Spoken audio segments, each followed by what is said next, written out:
الحمد لله وكفى وسلام على عباده الذين اصطفى أما بعد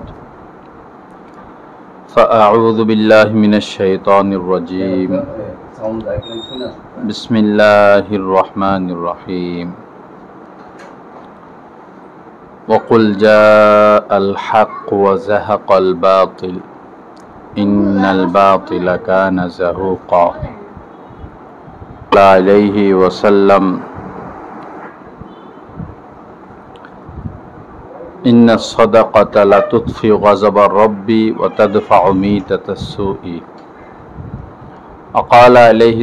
وقال أصحاب رسول الله صلى الله عليه وسلم ما يا رسول الله ما هذه الأضاحي قال سنة أبيكم إبراهيم قالوا فما لنا فيها يا رسول الله قال لكل شعرة حسنة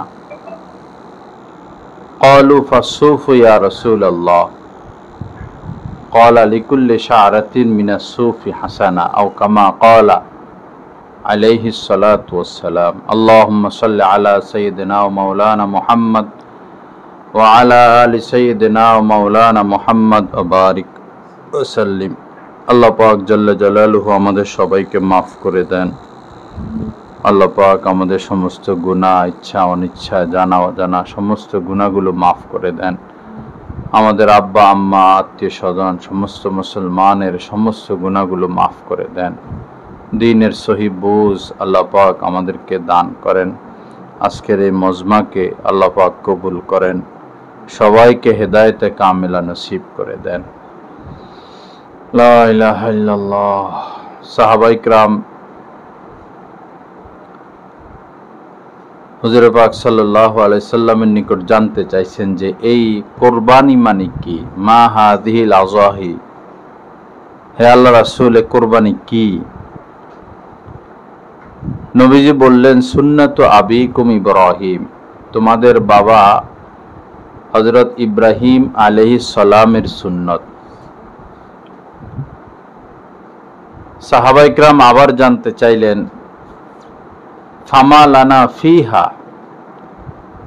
হে আল্লাহ রাসূল তো আমরা যদি কোরবানি করি আমাদের কি লাভ, আল্লাহ আমাদেরকে কি দিবেন? নবীজি বললেন যে লিকুল্লে শাআরাতিন হাসানা, যে পশুটা তোমরা জবাই করবা তার শরীরে যতগুলো পশম অতগুলো নিকি আল্লাহ পাক দান করবেন। তো এত নিকি, এত সওয়াবের কথা শুনে সাহাবায়ে কেরাম বিস্মিত হলেন। পরে সাহাবায়ে কেরামের মনে এটা আসলো যে অনেক পশু আছে যেগুলো শরীরে পশম বেশি, ভেড়া, দুম্বা এগুলো।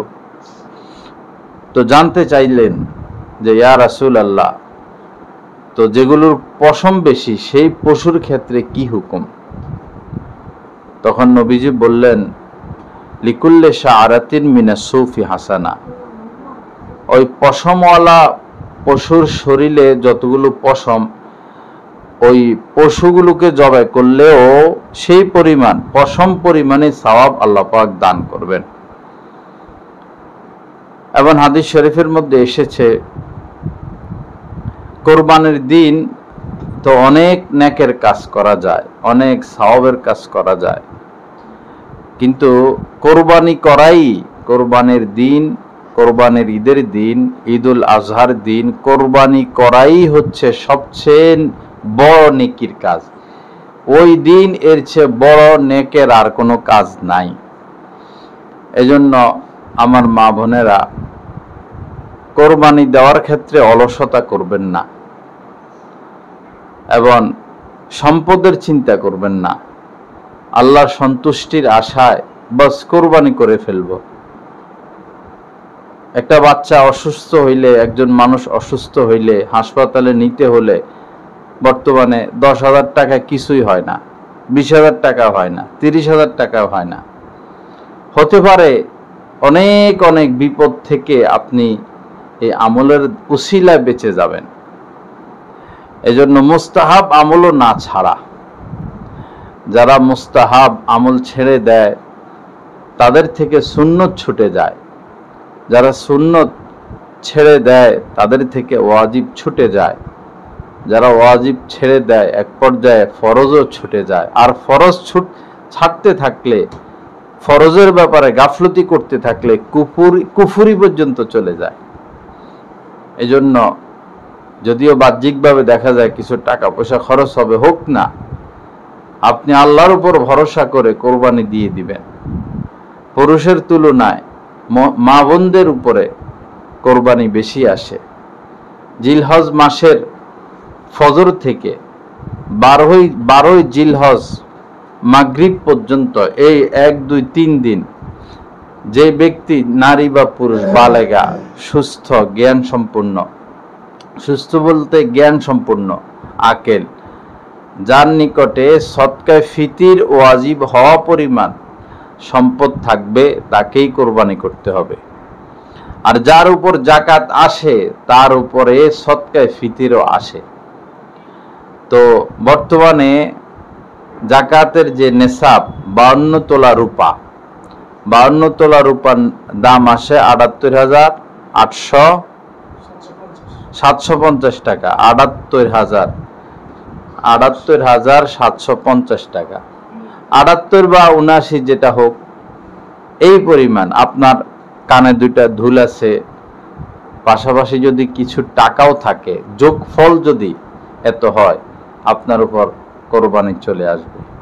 যদি শুধু স্বর্ণ থাকে আর কিছুই না থাকে তাহলে 7.5 ভরি, নেশাব অনেক লম্বা। যদি শুধু টাকা থাকে, যদি শুধু রূপা থাকে তাহলে 52.5 তোলা রূপা। যদি এমন হয় আপনার কাছে কিছু স্বর্ণ আছে, কিছু টাকা পয়সাও আছে, রূপাও আছে, তখন রূপার নেশাব হিসাবে 52.5 তোলা রূপার মূল্য এটা আসে, আপনাকে কোরবানি দিতে হবে। যদি বলেন যে আমার কাছে তো স্বর্ণ টর্ণ আছে কিন্তু এত টাকা নাই, আপনার স্বামীর থেকে নিবেন, স্বামী দিয়ে দিবে, অথবা একটু স্বর্ণ কিনবে, বিক্রি করবেন, অথবা ঋণ নিবেন। আল্লাহ পাক আমাদেরকে মেহেরবানি করেন, আল্লাহ পাক কবুল করেন। কোরবানির ক্ষেত্রে এখানে আরো কিছু আমল আমাদেরকে করতে হয়। যেমন এই এখন জিলহজ মাস চলতেছে, যারা কোরবানি করবে তারা জিলহজের চাঁদ দেখার আগেই, চাঁদ উঠার আগেই, পুরুষ হইলে মোষ, চুল, এগুলো পুরুষ মহিলা সবাই চুল কাটা তাদের জন্য নিষেধ, এরকম নখ কাটা নিষেধ। এগুলো একবারে পশু জবাই করে করা, এটা একটা সুন্নত আমল। এটা নারী পুরুষ আমরা সবাই আমলটা করতে পারি। এবং এই যে ফজিলত জিলহজ মাসের শুরুতে এই 9-10 দিন অনেক বেশি ফজিলত। আল্লাহ পাকের নিকট ফজিলতের দিক থেকে, মর্যাদার দিক থেকে এই 10 দিনের চেয়ে, 9 দিনের চেয়ে, জিলহজ মাসের এই শুরুর এই দিনগুলোর চেয়ে আর কোনো ফজিলতপূর্ণ দিন নাই। কোন কোন বর্ণনা আসছে যে জিলহজ মাসের দিনের বেলা রোজা রাখা 1 বছর রোজা রাখার সওয়াব, একটা রোজা রাখা। আর রাত্রিবেলা ইবাদত সবে কদরের ইবাদতের মতো। এই জন্য এই সময়ে যারা পারেন রোজা রাখবেন, কমসে কম 9 জিলহজ, ঈদের আগের দিন। সৌদি আরবের সাথে নয়, আমাদের দেশের হিসাব আমাদের দেশের সাথে।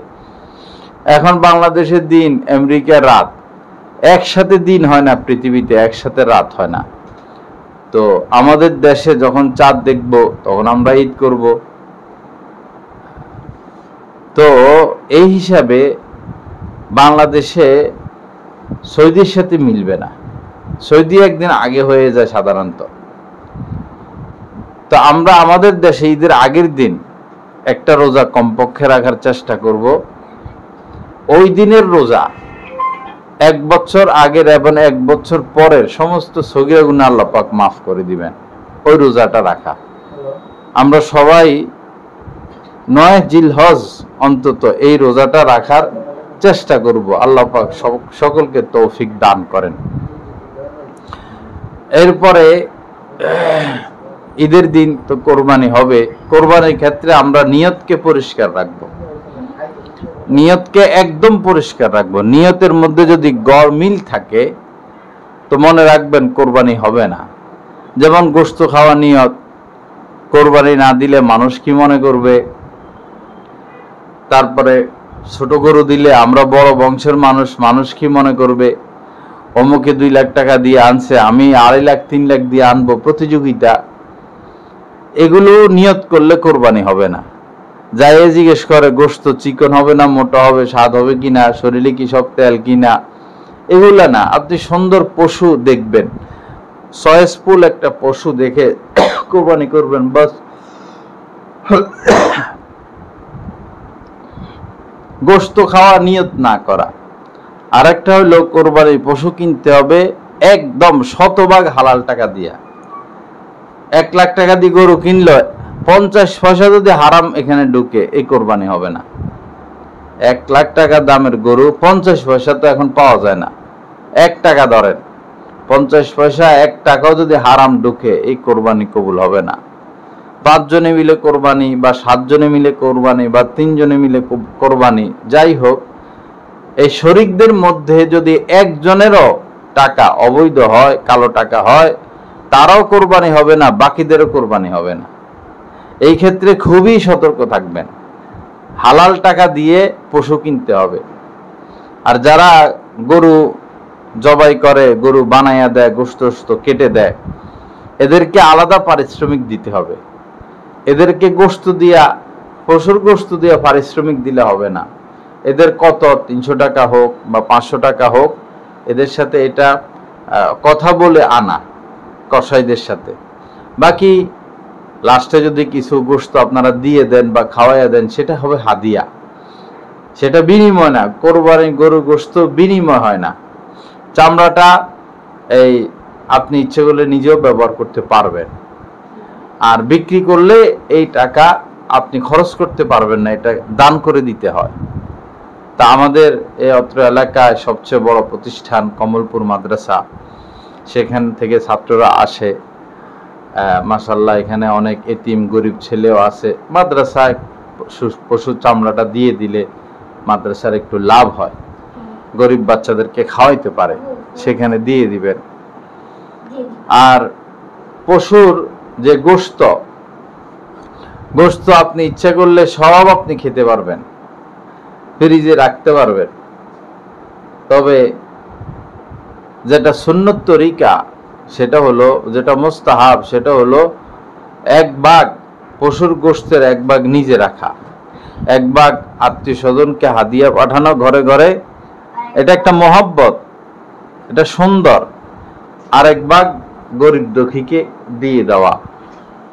এর দ্বারা ইনশাল্লাহ আপনারা সওয়াব পাবেন। আল্লাহ পাক আমাদেরকে তৌফিক দান করেন। আল্লাহ পাক আমাদেরকে সহি নিয়তে কোরবানি করার তৌফিক দেন। আরেকটা বিষয় হলো তাকবীরে তাশরিক।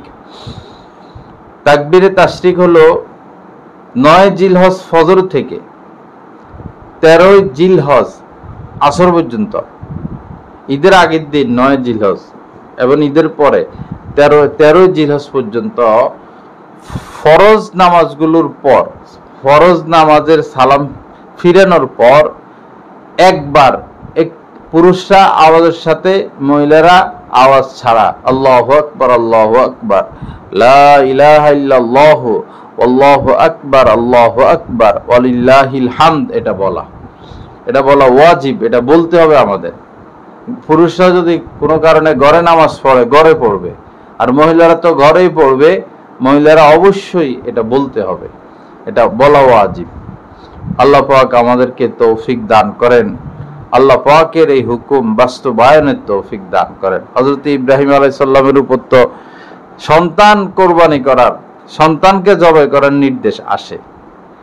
তো কিভাবে সম্ভব ছিল, কিভাবে সম্ভব ওনার হলো, আল্লাহু আকবার।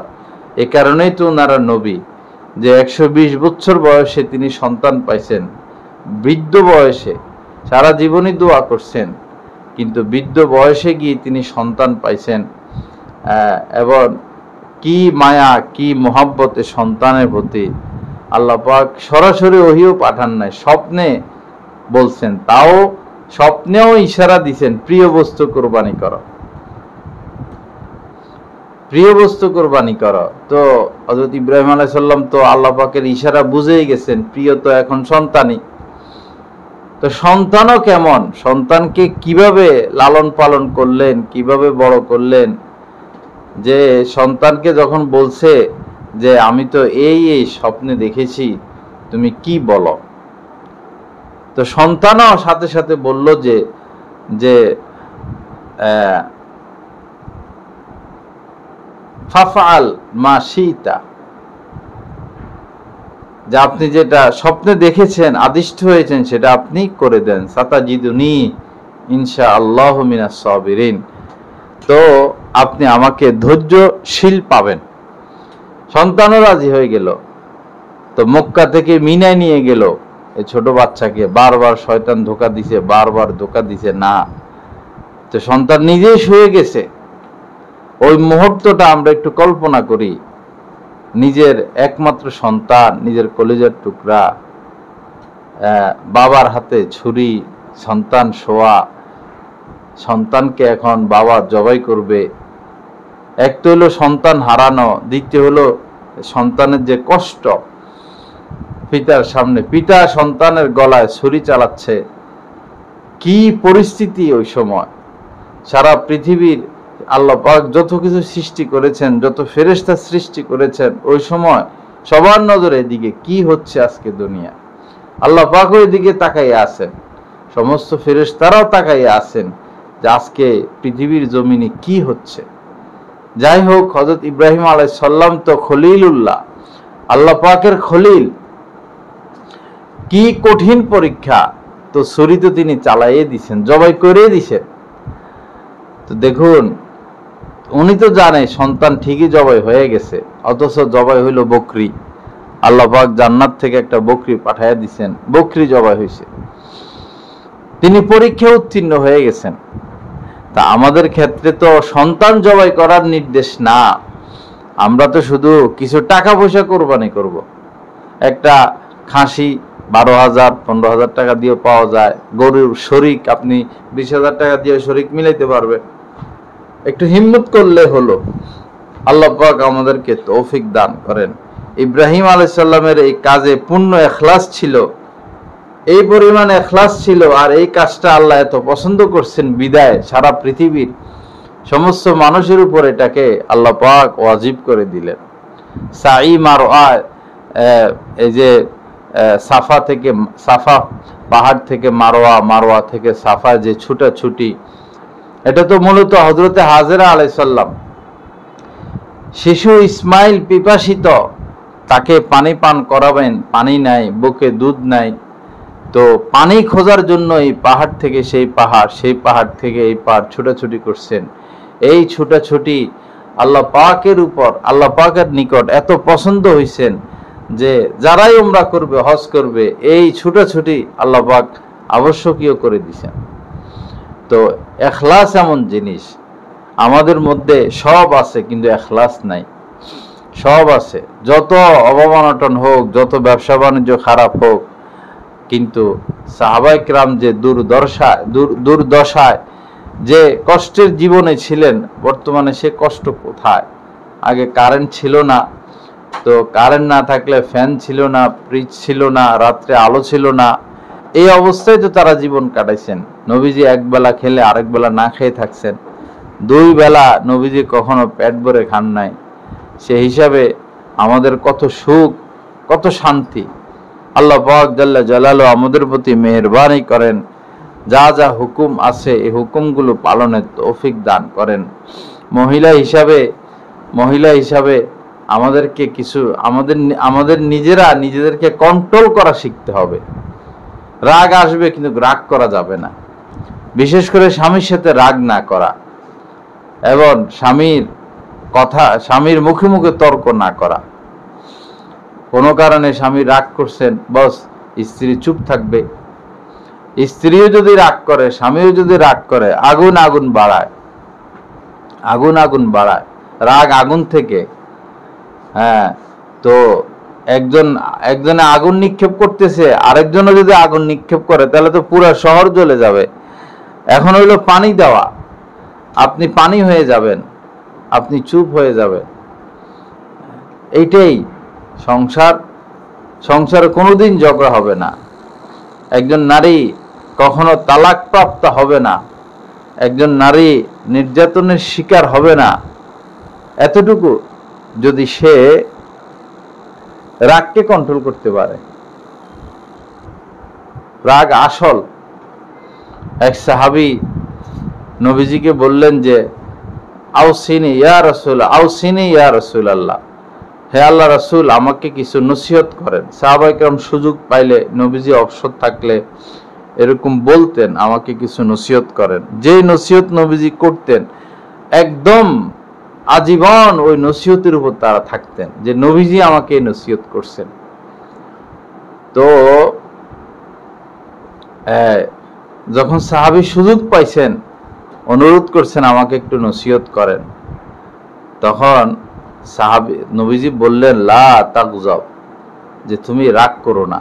এতটুকু নসিহত, একটা কথাই বলছেন, রাগ করো না। ফারাদ্দাদা মিরারান, সাহাবী অনুরোধ করলেন ইয়া রাসূলুল্লাহ, আরো কিছু নসিহত করুন, আরো কিছু নসিহত করুন। তখন এই নবীজি আবারও বললেন লা তাগজাব, রাগ করো না, রাগ করো না, রাগ করো না। তো আমার মা বোনদের এই গুণ হাসিল করা, বাচ্চা লালন পালন অনেক কঠিন। গরু ছাগল পালা যেমন কঠিন, বর্তমানে বাচ্চা পালা এর চেয়ে বেশি কঠিন। আগের জামানায় আমরা দেশ গ্রামে বড় হয়েছি, দেশ গ্রামের ছেলে ফেলে ঘুম থেকে উঠে খেলতে চলে যেত। এই মাঠে, বাগানে, পুকুরের মধ্যে থাকতো 1-2 ঘন্টা, 2-3 ঘন্টা। গোসল করতে নামলে আর উঠে না। আমরাও এরকম 1-2 ঘন্টা গোসল করতাম। এরপরে বাগানে বাগানে ঘুরাঘুরি, দুপুরবেলা সকালে যাইতো খবর না, দুপুরবেলা ডাকায়া ঢুকাইয়া মা বাপে কোন রকম একটু খাওয়াইয়া দিত। ঘুমাইতে গেলে ঘুমাইতো না, আবার চলে যেত খেলতে। এরপর সন্ধ্যার পরে আবার ডাকায় ঢুকাইয়া আনতো, খাইয়ে আবার ঘুম। বাচ্চা পালতে গ্রাম দেশে কোনো কষ্ট নাই, কোনো কষ্ট নাই, বরং পায়ে ময়লা নিয়ে ঘুমাইয়া যেতাম আমরা। কিন্তু শহরে তো মাঠ নাই, পুকুর নাই, বাগান নাই, বাচ্চারা বন্দি জীবন কাটায়, যার কারণে বর্তমানে সন্তান লালন পালনটা বড় কঠিন। কিন্তু এখন এটা আমরা বেশি আরাম খুঁজতে যাইয়া শুধু এই বিল্ডিং করো, মার্কেট করো। এক কোটিপতি ভৈরবের 100 কোটি টাকার উপরে মালিক, 100 কি 1000-এর উপরে মালিক মনে হয়। তারে একজনে বলল যে, উনি বলতেছে যে আল্লাহ এত কম হায়াত দিল, বেচারা এত কোটি টাকার মালিক, এখন কি করব, বুড়ো হয়ে গেছে। পরে আরেকজনে জবাব দিল যে এত কম হায়াত দিছে, তাও এই পরিমাণ ঘর বাড়ি তুলে ফেলছেন, মার্কেট, দোকান। 1000 বছর হায়াত দিলে তো ভৈরব পুরা আপনি ঘর বাড়ি বানায় ফেলতেন। আমরা বড় বড় বিল্ডিং করতে পারি, গাছ লাগাইতে পারি না। অথচ বিল্ডিং আমাদেরকে বাঁচায় রাখবে না, গাছ আমাদের বেঁচে থাকার একটা মাধ্যম আল্লাহ পাক করছেন। এজন্য বৃক্ষ রোপণ করা এটাও সদকা জারিয়া। আপনার বারান্দায়, আপনার ছাদের উপরে, আপনার ঘরে 1 হাত জায়গা পাবেন, একটা গাছ লাগাইয়া দিবেন, এটা সদকা জারিয়া। আপনি উপকার পাবেন, অন্যরাও উপকার পাবে। আল্লাহ পাক আমাদের সবার প্রতি মেহেরবানি করেন। মা বোনরা আওয়াজ নিচু করবেন, জিকির করবেন। নামাজেও মহিলারা আস্তে তেলাওয়াত করবে, জিকির করবেন যেন পরপুরুষ শুনতে না পায়, তেলাওয়াত করবেন যেন পরপুরুষ শুনতে না পায়।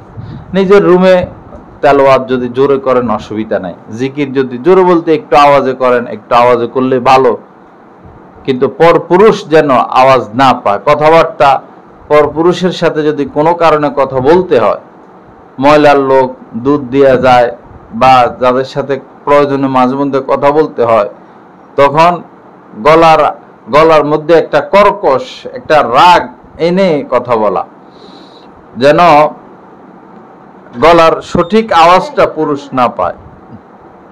পাশাপাশি পুরুষও যখন কোনো কারণে মহিলাদের সাথে কথা বলবে, তখন পুরুষও নিজের যে আসল কণ্ঠস্বর এটার বিপরীত কথা বলবে। মহিলারা যেন পুরুষের আসল কণ্ঠ না পায়। পুরুষের জন্য নারীদের কণ্ঠ এটা পর্দা, নারীদের জন্য পুরুষের কণ্ঠ এটা পর্দা।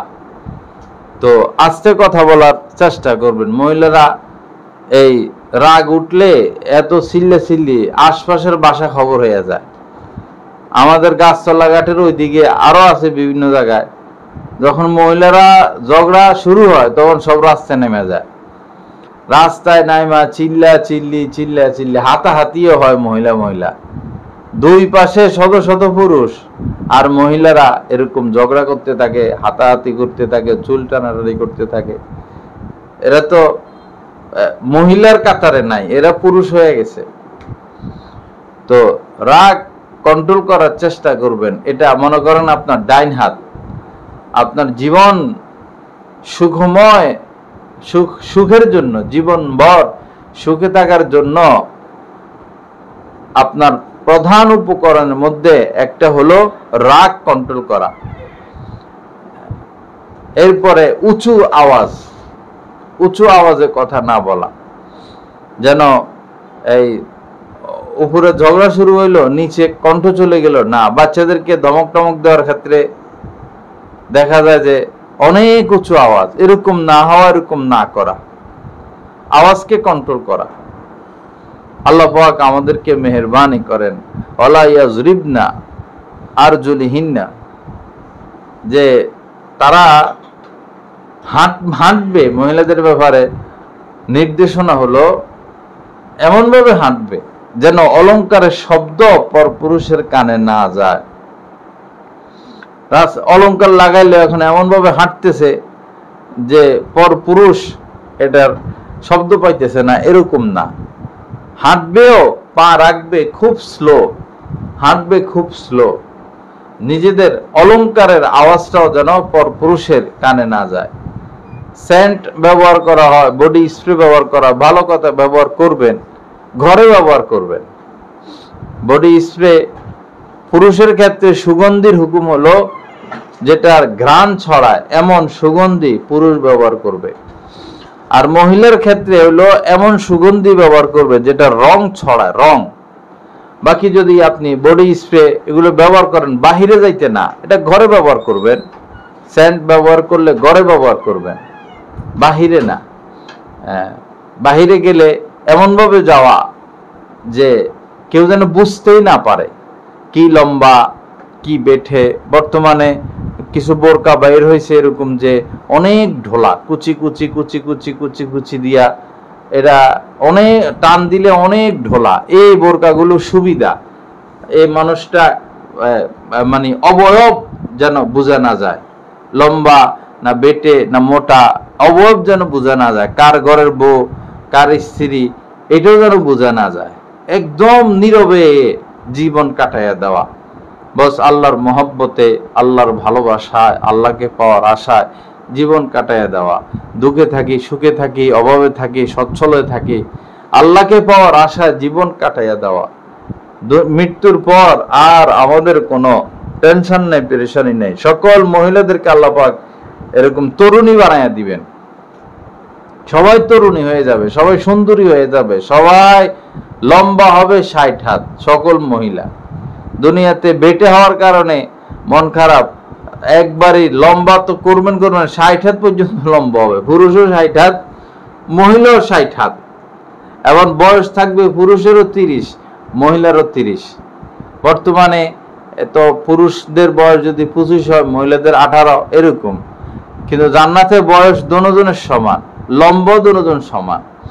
এবং আপনি ইচ্ছা করলে আপনার চেহারা পরিবর্তন করতে পারবেন, ইচ্ছা করলে আপনার রং পরিবর্তন করতে পারবেন। মহিলারা সেই জন্ম থেকে মৃত্যু পর্যন্ত ফেয়ার অ্যান্ড লাভলি মাখে, কিন্তু কালায় থাকে, কেউ সুন্দর হয় না। এগুলো হলো ইহুদিদের শয়তানি। এই জন্য ফেয়ার অ্যান্ড লাভলি এগুলা একবারই ধোকা। ইহুদিদের কোনো পণ্য ব্যবহার করবেন না, এরা তো মানুষ না। এরা কি করতেছে সব তো আপনারা জানেনই। এরা মানুষের পশুর চেয়েও নিকৃষ্ট হয়ে গেছে।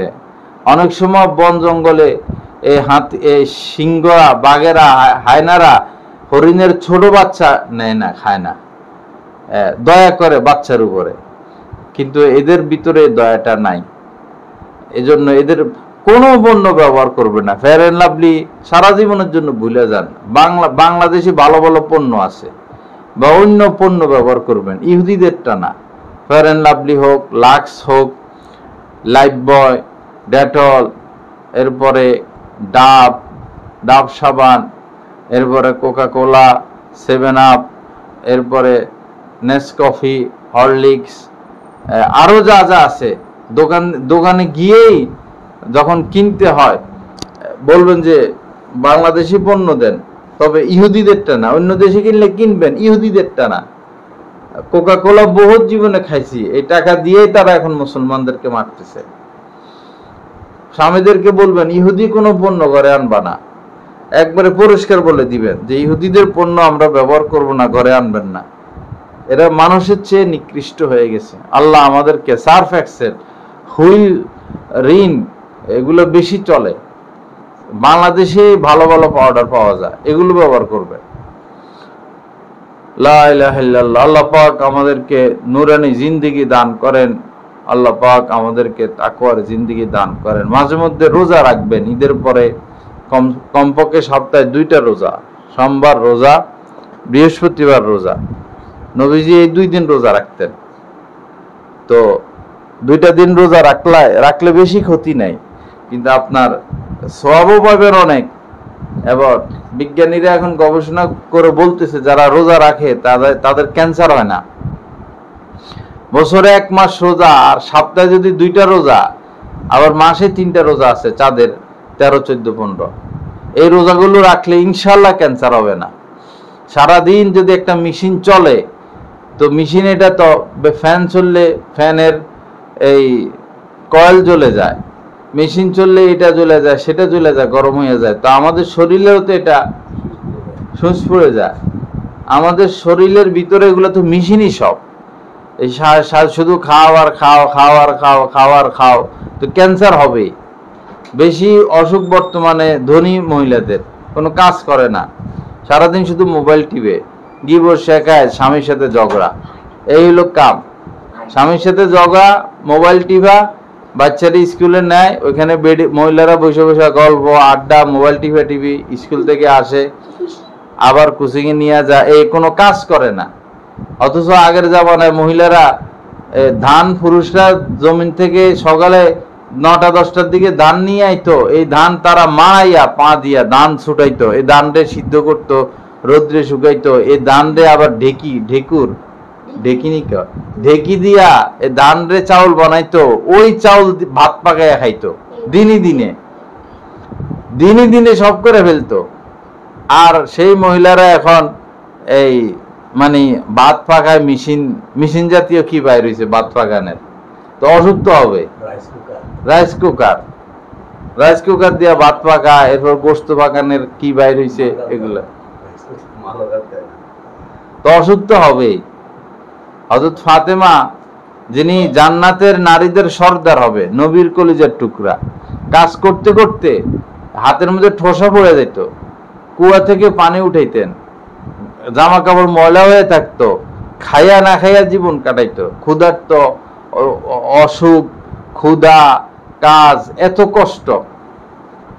নবীজির কাছে বলছেন যে ইয়া রাসূলুল্লাহ, এই অবস্থা, একটা সেবিকা দেন। নবীজির কাছে ছিল অনেক বান্দি, সেবিকা আসতো। তো নবীজি বলছেন যে এর থেকে উত্তমটা দিব, সেবিকার জন্য আইসো, আমি কি এর থেকে উত্তমটা দিব?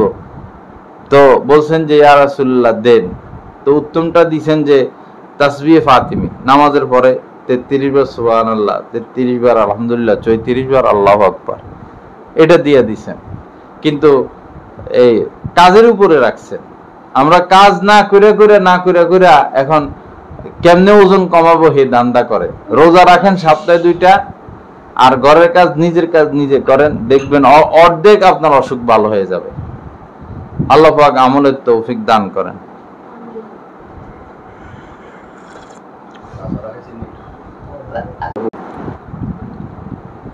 আমাদেরকে নেক জিন্দেগি নসিব করেন, সুন্নত মোতাবেক জীবন গড়ার তৌফিক দান করেন। সুন্নত মোতাবেক চলবেন, কোনো পেরেশানি নাই। সুন্নতের বাহিরে চলবেন, পেরেশানির শেষ নাই। নবীজিকে আল্লাহ পাক পাঠিয়েছেন এই উদ্দেশ্যে, লিউতা বিইذনিল্লাহ। নবীজিকে পাঠাইছেন যেন আমরা আল্লাহর হুকুমে নবীকে পুঙ্খানুপুঙ্খ, নিঃশ্বাসে নিঃশ্বাসে, কদমে কদমে নবীজিকে অনুসরণ করি। এই জন্য নবীজিকে আল্লাহ পাক পাঠাইছেন। কিভাবে তিনি খাইতেন আমরা সেভাবে খাবো, কিভাবে তিনি ঘুমাইতেন আমরা সেভাবে ঘুমাবো, কিভাবে তিনি রাস্তায় চলতেন আমরা সেভাবে চলবো, কিভাবে তিনি কথা বলতেন আমরা সেভাবে কথা বলবো। নবীজি কথায় কাউকে কষ্ট দিতেন না। নবীজির সাথে কাফেররা কথা বললেও তারা খুশি হয়ে যেত। নবীজির আচার আচরণে, ব্যবহারে, আপ্যায়নে কাফেররাও সন্তুষ্ট থাকতো, খুশি থাকতো। এক কাফের সে বিপদে পড়ছে, এখন তার মেহমানদারের প্রয়োজন। তখন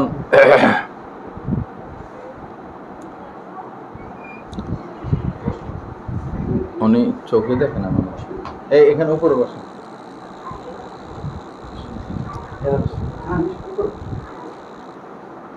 তো নবীজি বলছেন যে কে পারবা এই তার আপ্যায়ন করতে, সে কাফের। তো সবারই অভাব-অনটন। তো নবীজি নিজেই ঘরে নিয়ে গেছেন যে সে আমার মেহমান। দেখেন, কাফেরকে মেহমান বানাইয়া ঘরে নিয়ে গেছেন, খুব মজাদার খানা দিছেন। তো সে ইচ্ছা মোতাবেক খাইছে। নবীর ঘরের পাক, নবীর ঘরের স্বাদ, নবীর ঘরের নূর সে খাইছে। তো অতিরিক্ত খাইছে, বেশি খাইছে। আবার কেউ কেউ লিখছে যে সে দুশ্মনী করে খাইছে, যে যেন নবী আর খানা না পায়, নবীর ঘরের লোক খানা না পায়, যা দিছে সব খাই ফেলছে। এটাও হইতে পারে। যাই হোক, পরে সে রাত্রে সব নষ্ট করে ফেলছে, বেডিং পত্র যা ছিল। লজ্জায় সে রাত্রে পলায় চলে গেছে। নবীজি সকালে এসে দেখে যে সে নাই, আর সব নষ্ট, চাদর টাদর সব নষ্ট। পরে নবীজি এটা বলেন নাই যে কাফের কি কাম করলো, তারা এত সুন্দর খাওয়াইলাম, এত আরামে থাকতে দিলাম, কি করলো, এটা বলেন নাই। বরং নবীজি আফসোস করছেন, হায় রে, মনে হয় তার খেদমত আমি পুরোপুরি করতে পারি নাই, তার সেবা করতে পারি নাই, তার কষ্ট হয়েছে, সে এইভাবে চলে গেল। নবীজি নিজের হাতে নিজে ধুইতেছেন এগুলা, আর এটা বলতেছেন। এদিকে এই লোক তো চলে গেল, কিন্তু ভুলে তলোয়ার রেখে গেল। ওই সময় তলোয়ারের অনেক গুরুত্ব। এখন যেরকম বিদেশে গেলে পাসপোর্ট ছাড়া চলে না, হজ করতে গেছেন সাথে পাসপোর্ট লাগবে, এক জরুরি কাগজপত্র। ওই সময় তলোয়ারের এরকম গুরুত্ব ছিল। তো তলোয়ারের জন্য সে ফিরে আসলো। আয়সা শুনতেছে নিজের কানে, দেখতেছে নিজের চোখে যে নবীজি ময়লা পরিষ্কার করতেছেন। এটা দেখে হতবাক। আবার কানে শুনতেছেন যে নবীজি আফসোস করতেছেন, হায় রে, আমার মেহমানের আপ্যায়ন হইল না, তার দেখাশোনাটা ভালো হইল না, সে কষ্ট পাইছে, এগুলা। পরে ওই কাফের হতবাক হলো, আশ্চর্য হলো যে ইসলাম এত সুন্দর, ইসলামের নবী এত সুন্দর। তো এজন্য কথায় কাউকে কষ্ট দেওয়া যাবে না। আপনি ধনী মানুষ হন, আপনি নেতার স্ত্রী হন, আপনি কোটিপতি হন, আপনি বাড়ির মালিক হন, আপনি যেই হন, গরিবের সাথেও ভালো ব্যবহার, সুন্দর আচরণ। গরিবকেও মহব্বত করবেন, ধনীকেও মহব্বত করবেন, নিম্ন বংশের যারা তাদেরকেও মহব্বত করবেন, ভালোবাসা দিবেন। একদিন তার এটা স্মরণ করবে। আপনি কবরে গেলে তার সাথে আপনি যে ব্যবহার করছেন স্মরণ করবে। একবার হলো আল্লাহকে বলবে, আল্লাহ, ওই মহিলা আমার সাথে কত সুন্দর আচরণ করছে, আল্লাহ তাকে মাফ করে দাও। এবং টাকার কারণে সুনাম ছড়ায় না, নেতৃত্বের কারণে সুনাম ছড়ায় না, বাড়ির মালিক হলে সুনাম ছড়ায় না, 50 ভরি 100 ভরি স্বর্ণের মালিক হলে সুনাম ছড়ায় না। সুনাম ছড়ায় ব্যবহারের কারণে সুনাম ছড়ায়। ব্যবহার যত ভালো করা যায়, মানুষের সাথে ব্যবহার যত ভালো করা যায়, আল্লাহ আমাদেরকে মানুষের সাথে ভালো ব্যবহারের তৌফিক দান করেন। হুজুর পাক সাল্লাল্লাহু আলাইহি সাল্লাম বলেছেন, আল মুসলিমু মান সালিমাল মুসলিমুনা মিন লিসানিহি ওয়া ইয়াদিহি। মুসলমান কাকে বলে? আমরা তো নিজেকে মুসলমান দাবি করি। মুসলমান কাকে বলে? নবীজি বলছেন, মুসলমান ওই ব্যক্তি যার হাত দ্বারা, যার জবান দ্বারা অন্য মুসলমান কষ্ট পায় না, তাকে বলা হয় মুসলমান। তো প্রকৃত মুসলমান যদি আমরা হতে চাই, তাহলে এমন হতে হবে যে আমার হাত দ্বারাও কেউ কষ্ট পায় না, আমার জবান দ্বারাও কষ্ট পায় না। জবান বলতে কথাবার্তায় উপহাস না করা, খোঁটা না দেওয়া, উপহাস না করা, খোঁটা না দেওয়া, বিদ্রুপ না করা, গীবত না করা, বদনামি না করা, খোঁচা দিয়ে কথা না বলা, এরকম। হাত দ্বারা হাতের লেনদেন ভালো রাখা, এরপরে হাত দ্বারা আঘাত না করা, হাত দ্বারা নিম্ন দিকে ইশারা না করা। হাত আর জবান বলে নবীজি সমস্ত অঙ্গ প্রত্যঙ্গকেই উদ্দেশ্য করছেন। কোনোভাবেই যেন মুসলমান আমার দ্বারা কেউ কষ্ট না পায়। এবং মুমিন কাকে বলে? নবীজি বলেছেন, আল মুমিনু মান আমানাহুন নাসু আলা দিমাইহিম ওয়া আমওয়ালিহিম। মুমিন তো তাকে বলে যার ক্ষেত্রে, যে ব্যক্তির ক্ষেত্রে তার সমাজের লোকজন এটা বলবে যে এর কাছে আমার জানও নিরাপদ, আমার মালও নিরাপদ। যে ব্যক্তি এই অবস্থা অর্জন করতে পারবে যে সমাজের প্রত্যেক মানুষ বলবে যে তার কাছে আমার জানও নিরাপদ, মালও নিরাপদ, তাহলে সে পাক্কা মুমিন হবে। নবীজির প্রতি ঈমান আনে নাই অনেকেই, বেশিরভাগ কাফের মক্কার, কিন্তু আমানত রাখতো, নবীজির কাছে আমানত রাখতো। টাকা পয়সা স্বর্ণ গয়না এনে নবীজির কাছে রাখতো, কারণ এদের বিশ্বাস যে উনি আমানত খেয়ানত করার লোক না। এবং এই নবীজিকে তারাই আল আমিন বলতো, নবীজিকে তারাই উপাধি দিছে আল আমিন। শেষবার যখন মক্কা শরীফ কাবা ঘর হয়, এই পুনর্নির্মাণ হয়, তখন হাজরে আসওয়াদ এই জায়গায় কে রাখবে? এটা একটা সম্মানিত কাজ। কে হাজরে আসওয়াদ রাখবে? সবার মধ্যে মারামারি কাটাকাটি শুরু হওয়ার অবস্থা। মক্কার কাবার দেয়ালে কে হাজরে আসওয়াদ রাখবে এটা নিয়া পরে তারা একমত হয়েছে যে ঠিক আছে, আমরা সবাই রাতভর এখানে অপেক্ষা করি, সকালে যিনি প্রথম কাবায় আসবেন তিনি হাজরে আসওয়াদ রাখবেন তার হাতে। তো সবাই রাত বসে রয়েছে। আর ওই জামানায় দুর্নীতি ছিল না। এই জামানা হলে তো যেমনি হোক মোবাইলে চুপে চাপে মেসেজ একটা হইলো দিয়ে দিত যে তুমি আগে আসো। তো সবাই অপেক্ষা, দেখি সকালে কে আসে। প্রথম সকালে কে আসে? পরে দেখলো সর্বপ্রথম নবীজি আসছেন। পরে সবাই খুশি হয়ে গেছেন যে উনি তো আল আমিন, উনি ঠিক আছে, আর কাহারও কোনো দ্বিমত ছিল না। পরে নবীজিও এত হেকমতওয়ালা, বলছেন যে একটা চাদর আনেন, বড় চাদর আনছে। তো নবীজি নিজের হাতে চাদরের মধ্যখানে পাথরটা রাখছেন, হাজরে আসওয়াদের পাথর। এরপরে ওইখানে যারা ছিল নেতা খেতা সবারে বলছেন সবাই চাদর ধরেন। সবাই খুশি হয়ে গেছে যে সে তো অনেক বুদ্ধিমানে কাজ করলো, আমাদের সবারই কাজে লাগাইলো হাজরে আসওয়াদ কাবার দেয়ালে রাখার ক্ষেত্রে। পরে সবাই খুশি, সবাইকে বললেন চলেন কাবার দিকে নিয়ে যান। সবাই ধরাধরি করে এই দেয়ালের কাছে আনলো। পরে নবীজি পাথরটা ধরে নিয়ে হাজরে আসওয়াদে রেখে দিলেন। সবাই খুশি হয়ে গেছে। তো নবীজির আচার আচরণ, ব্যবহার, বুদ্ধি, মেধা, বিচক্ষণতা এরকম ছিল। যুদ্ধের ময়দানেও তিনি ফিকির করতেন যে বিনা কারণে কেউ যেন কষ্ট না পায়। সাহাবায়ে কেরাম যুদ্ধে যাইতে বলে দিতেন, কোনো নারীকে হত্যা করবা না, শিশুকে হত্যা করবা না, কোনো গাছ কাটবা না, যারা বিভিন্ন জায়গায় ইবাদত করে, মানে গির্জায় বিভিন্ন জায়গা, ওদের উপর আঘাত করবা না, যারা যুদ্ধ করতে আসে না তাদেরকে হত্যা করবা না, যারা বলবে লা ইলাহা ইল্লাল্লাহ তাদেরকে হত্যা করবা না, এরকম বলে দিতেন। এক সাহাবী, সে এক কাফেরকে সে হত্যা করবে, তলোয়ার বাইর করছেন, তো কাফের বলতেছে লা ইলাহা ইল্লাল্লাহ। তখন সাহাবী বললেন না তুমি, তারপরে হত্যা করে ফেলছে। এরপরে নবীজির কাছে খবর আসার পর নবীজি তাকে জিজ্ঞাসা করলেন এরকম কেন করলা? তো ওই লোক বলল যে সে মানে মৃত্যুর হাত থেকে বাঁচার জন্য সে লা ইলাহা ইল্লাল্লাহ বলছে, এই জন্য আমি তাকে হত্যা করছি। তখন নবীজি বললেন, তুমি কি তার ভিতরে ফেড়ে, তার সিনা ফেড়ে কি দেখছো যে সে মুখে মৃত্যুর ভয়ে সে কালেমা পড়ছে? তুমি কি ভিতরে ঢুকে দেখছো?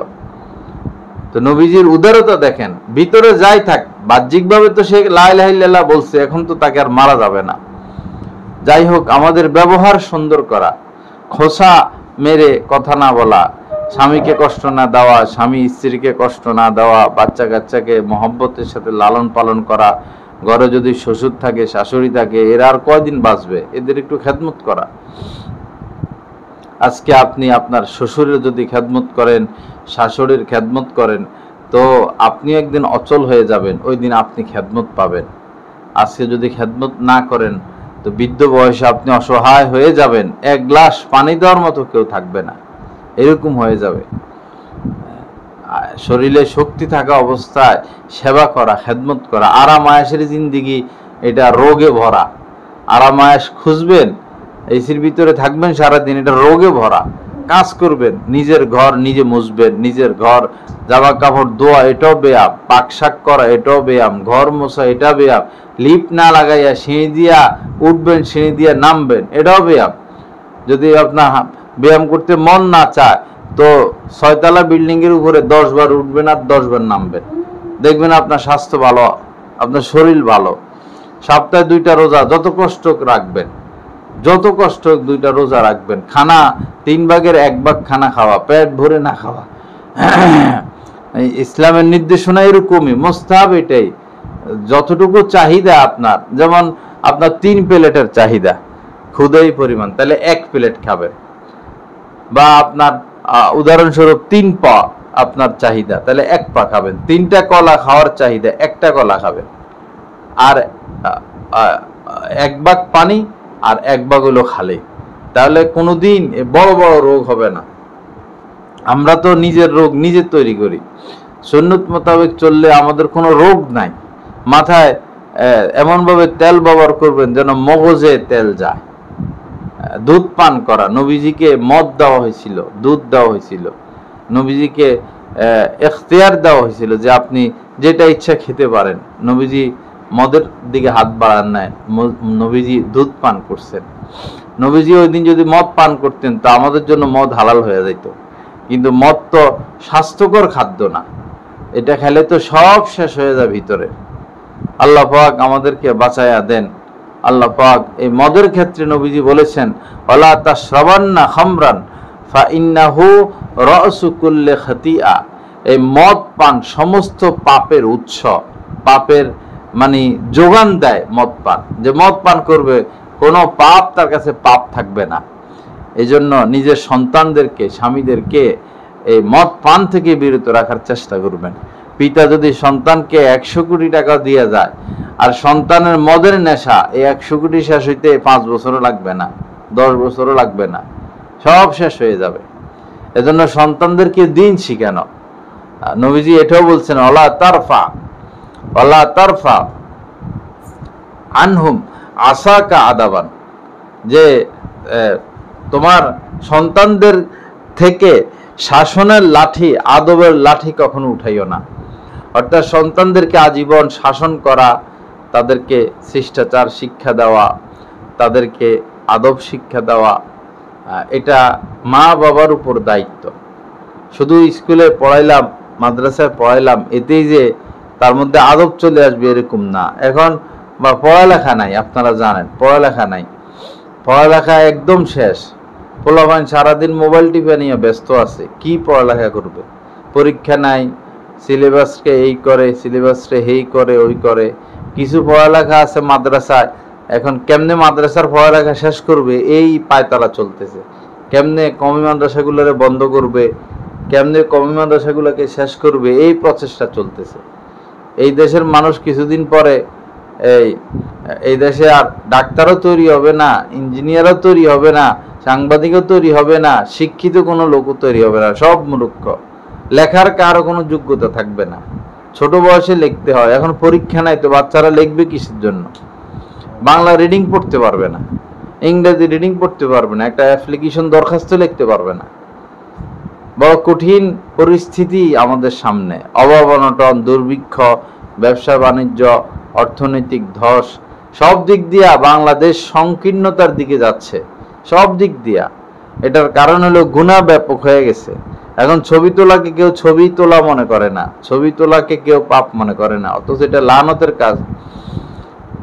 সুদ খাওয়াকে গোপনে গোপনে সবাই সুদ খায়, যারা ব্যবসা বাণিজ্য করে, এটারে তারা পাপ মনে করে না। এরপরে পর্দা একবারেই উঠে গেছে, 1,00,000 মহিলার মধ্যে হয়তো 1-2জন পর্দা করে, নাই এ পর্দা সমাজে। এটাও বেপরোয়া, গীবত বেপরোয়া, এই গুনাহগুলো বেশি বেপরোয়া। ছবি তোলা, ঘুষ, সুদ, বেপরদেগি এবং গীবত। আল্লাহ পাক বলেছেন ওয়ালা তা'তাদু, তোমরা সীমা লঙ্ঘন করো না, ইন্নাহু লা ইউহিব্বুল মু'তাদিন, যারা সীমা লঙ্ঘন করে আল্লাহ তাদেরকে পছন্দ করে না। তাদের শনির দশা, খুব কঠিন হবে তাদের অবস্থা। কোনো ক্ষেত্রে সীমা লঙ্ঘন না করা। মহিলারা এমন চাপ দেয় স্বামীদেরকে, তো স্বামী বাধ্য হয় অন্যায় পথে টাকা পয়সা কামাইতে। অমুকে কানের দুল কিনছে, অমুকে জায়গা কিনছে, অমুকে ফ্ল্যাট কিনছে, অমুকে বাড়ি করতেছে, কি করলা তুমি, কি করলা, এমন চাপ দেয়। চাপের চোটে ওই বাচ্চারা চুরি করতে বাধ্য হয়, সুদ খেতে বাধ্য হয়, ঘুষ খেতে বাধ্য হয়। এরকম চাপ দিবেন না। গরিব থাকা ভালো। ধনী হওয়া যদি ভালো হইতো তো নবী, সমস্ত নবী ধনী হইতেন। ধনী হওয়া যদি ভালো হইতো তো সমস্ত সাহাবায়ে কেরাম ধনী হইতেন। ধনী হওয়ার মধ্যে অশান্তি, অকল্যাণ, নেতৃত্ব পাওয়ার মধ্যে অশান্তি, অকল্যাণ।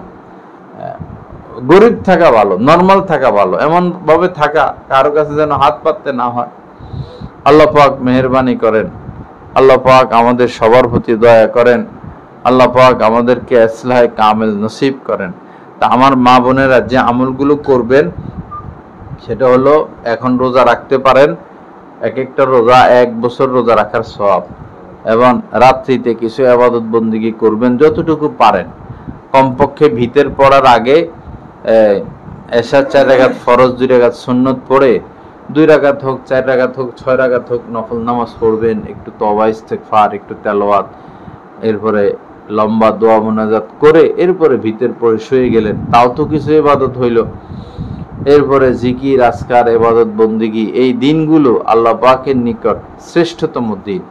অবহেলায় এই জিলহজ মাসের শুরুর দিনগুলো না কাটা, দিন হিসাবে এই দিনগুলো শ্রেষ্ঠতম। এই সমস্ত দিনে রাত্রে ইবাদত, সবে কদরের ইবাদতের ন্যায় দিনের রোজা 1 বছর রোজার ন্যায়। তেলাওয়াতটা একটু বাড়ায়া দিলেন, আরো ভালোভাবে পর্দা করলেন, আরো ভালোভাবে পর্দা করলেন।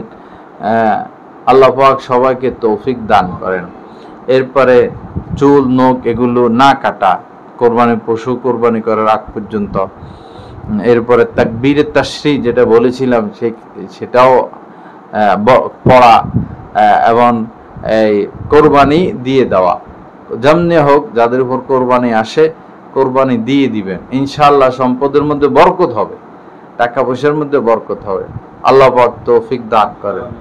আর এই মোবাইল টিপি না করা, মোবাইলে যারা ছবি তোলে এদের বয়ান না শোনা, এদের চেহারা দেখা আপনাদের জন্য গুনাহে কবিরা হবে, হারাম হবে। ভাইরালি তারাই, বেশিরভাগ ভাইরাল তারাই হয় যাদের কণ্ঠ সুন্দর, যাদের চেহারা সুন্দর, হাসি সুন্দর, আর মহিলারাই এদেরকে ভাইরাল করে। চেহারা সুন্দর দেখছে, আওয়াজ সুন্দর, বস।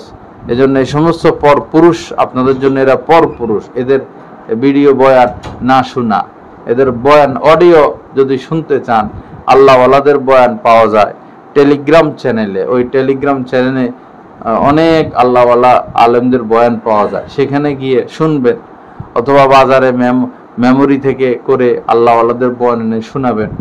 ঘরে কিছুক্ষণ তালিম করবেন, দস্তরখানায় খানা খাওয়ার চেষ্টা করবেন। টেবিল চেয়ারে বসে খাওয়া জায়েজ আছে, কিন্তু দস্তরখানা বিছাইয়া ফ্লোরে বা খাটের উপরে বসে খাইলে এটা স্বাস্থ্যসম্মত এবং এটা নিরাপদ, এটা সুন্নত তরিকা। ঘরে সুন্নত জিন্দা করবেন। বাচ্চাদেরকে ছোট ছোট দোয়াগুলো, বাথরুমে প্রবেশের দোয়া, বের হওয়ার দোয়া, ঘুমের আগের দোয়া, ঘুমের পরের দোয়া, খানার আগের দোয়া, খানার পরের দোয়া, এই দোয়াগুলো নিজেরা শিখবেন, বাচ্চাদেরকে শিখাবেন, এবং এটার আমলি মস্ক, যে খাওয়ার আগে মনে করে দেওয়া সবাই দোয়া পড়ে নেই, খাওয়ার শেষে মনে করে দেওয়া সবাই দোয়া পড়ে নেই, বাথরুমে ঢুকের আগে স্মরণ করাই দেওয়া একজন আরেকজনকে, তাআওয়ানু আলাল বিররি ওয়াত তাকওয়া। আল্লাহ পাক বলছেন যে তাকওয়া এবং নেক কাজে একজন আরেকজনকে সহযোগিতা করো। তো এটা একটা সহযোগিতা, খানার আগে বিসমিল্লাহ বা দোয়াটা স্মরণ করায় দেওয়া, ঘুমের আগে দোয়াটা স্মরণ করায় দেওয়া, এটা নেক কাজে একটা সহযোগিতা। এই সহযোগিতাটা আমরা করব। অনেক মহিলারা যাদের উপর কোরবানি আসে, কোরবানি দেয় না, একটু ফোন টোন দিবেন যে তোমার উপর তো কোরবানি আসে, মাত্র ৭৮,০০০ টাকা, তো বেশি না, এই পরিমাণ স্বর্ণ টাকা পয়সা তো তোমার আছে, কোরবানি দাও। সহযোগিতা করা। আমাদের এখানে প্রোগ্রাম হয় দ্বিতীয় মঙ্গলবার, এটা যেদিন প্রোগ্রাম এদিন এর আগের দিন ফোন টোন দেওয়া, মানুষকে দাওয়াত দেওয়া, যেন মা বোনেরা আরো বেশি আসতে পারে, দিনই কথা শুনতে পারে। এবং প্রথম শনিবার খন্দকার টাওয়ারে, প্রথম শনিবার ইংরেজি মাসের, আর দ্বিতীয় মঙ্গলবার এখানে। মহিলাদের এই দুইটা পয়েন্ট, এটা ব্যাপকভাবে আমরা প্রচার করব, আরেকজনকে নিয়ে আসব। আপনি যদি কাউকে নিয়ে আসেন আর সে হেদায়েত পায়, সে যদি কোনো কথার উপর আমল করে, তো আপনি সওয়াবটা পেয়ে যাবেন। সে তার সওয়াব পাবে, তারটা কমবে না, আপনিও পেয়ে যাবেন। আল্লাহ পাক আমাদেরকে তৌফিক দেন, আল্লাহ পাক আমাদের প্রতি মেহেরবানি করেন। যা কিছু আলোচনা হলো, আল্লাহ পাক এই কথাগুলোর উপর আমাদের সবাইকে আমলের তৌফিক দান করেন। কোরবানি আসলেই ফ্রিজ কিনার ধান্দা পড়ে যায়, শুধু ডিপ ফ্রিজ আছে, আরও একটা কিনে, পরে ফ্রিজ বাস্ট হয়ে যায়, গরিবরে দেয় না, পরে নিজেও খাইতে পারে না। আর এত গোস্ত ফ্রিজিং করে রাখলে এটা স্বাস্থ্যসম্মত হতো না।